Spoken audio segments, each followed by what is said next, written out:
నమస్తే శ్రీ క్రియేషన్కి స్వాగతం. దోశ, ఇడ్లీ, పెసరట్టుల్లోకి సైడ్ డిష్గా పుల్లగా, తీయగా, ఘాటుగా కమ్మటి సైడ్ డిష్ అల్లం పచ్చడిని ఎలా చేయాలో ఈ వీడియోలో చూద్దాం. ముందుగా పచ్చడికి 5 ఇంచుల అల్లాన్ని తీసుకొని సన్నగా తరిగి రెడీగా ఉంచిన తర్వాత పులుపు ఘాటు బ్యాలెన్స్ అవ్వటానికి చక్కటి కమ్మదనం కోసం 4 టేబుల్ స్పూన్ల బెల్లాన్ని తీసుకోవాలి. తరువాత గోరువెచ్చటి నీళ్ళల్లో ఒక పెద్ద నిమ్మకాయ సైజ్ అంతా అంటే దాదాపుగా 30 గ్రాముల చింతపండుని నానపెట్టుకోవాలి.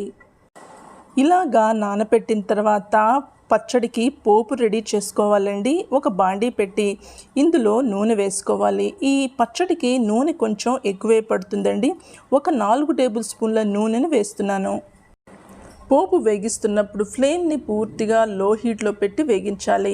నూనె వేడెక్కిన తర్వాత 2 టీ స్పూన్ల మినపప్పు వేసి 1 టీ స్పూన్ మెంతులు వేసి కాసేపు వేగించిన తర్వాత ఇందులోకి 1 టీ స్పూన్ ధనియాల్ని కలపాలి.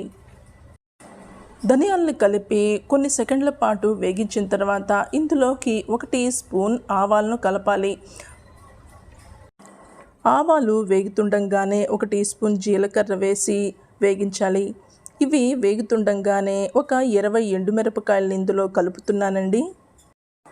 ఎండుమిరపకాయలు కాస్త రోస్ట్గా అవ్వగానే ఇందులోకి ఒక 1/2 టీ స్పూన్ ఇంగువని కలుపుకోవాలి.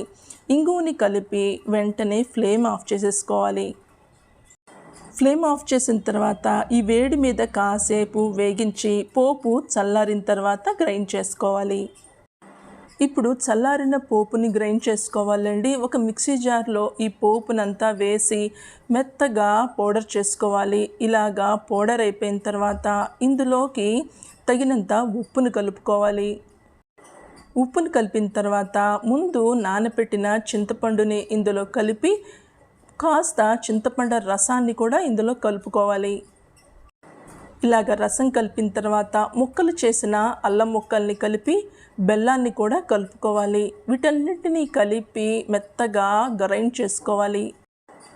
కమ్మటి అల్లం పచ్చడి రెడీ అయిపోయిందండి. ఇది దోశ, ఇడ్లీ, పెసరట్టుల్లోకి చాలా చాలా టేస్ట్గా ఉంటుంది. తప్పకుండా ఈ రెసిపీ నచ్చితే గనక మీరు కూడా ట్రై చేయండి.